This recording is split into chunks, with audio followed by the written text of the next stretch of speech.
ప్రభుత్వంపై మాన్సర్స్ trust chairman Ashok Gajapathiraju మరోసారి ధ్వజమెత్తారు. మాన్సర్స్ ట్రస్ట్ డీడ్ ప్రకారమే ట్రస్ట్ నడవాలని, మాన్సర్స్ డీడ్లో రిజిస్టర్ అయిన పేర్లు తాను ఒక్కడినే ఇంతవరకు జీవించి ఉన్నానని తెలిపారు. ట్రస్ట్ ఈవోకు 2 సార్లు లేఖలు రాస్తే ఇంతవరకు బదులు ఇవ్వలేదని తెలిపారు. సంచయిత కొత్త కారు ఎవరి అనుమతితో కొనదని, ఖరీదైన కార్లు కొనడానికి డబ్బులు ఉన్నాయి కానీ సిబ్బందికి జీతాలు ఇవ్వడానికి నిధులు లేవా అంటూ ఆయన ప్రశ్నించారు. అపాయింట్మెంట్ ఇవ్వడానికి అవకాశం దొరకలేదంటే ఏమనుకోవాలనేది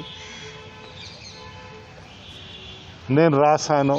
5 లక్షల రూపాయల పైన ఏది ఖర్చు చేశారనేది కొన్ని ఉంటే, ఏదైనా ట్రస్ట్ ఇది ఉంటే దయచేసి తెలియపరించండి. అయితే మొత్తం లిస్టు ఇవ్వలేదు, చాలా బిజీ మనిషి ఆయన. అయితే ఒక విషయం మాత్రం చెప్పాను, నేను ఒక కారే కొనుక్కున్నామని. ఒక పక్క జీతాలు ఇవ్వలేని పరిస్థితి, ఇంకో పక్కన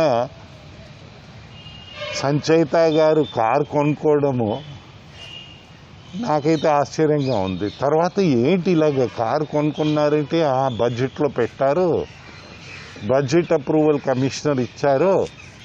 అయితే ఆ బడ్జెట్ అప్రూవల్ ఇచ్చేటప్పుడు అంటారు ఏ హెడ్ ఆఫ్ అకౌంట్ దాటకూడదు అని బడ్జెట్ అంటే దాంట్లో కారు ఉంది, దానికి కొన్ని లక్షలు కేటాయించారు. అయితే ఇవి ఖరీదైన కార్లు కనుక అవి చాలు కనుక మళ్ళీ వైలేషన్ చేసేటప్పుడు దానికి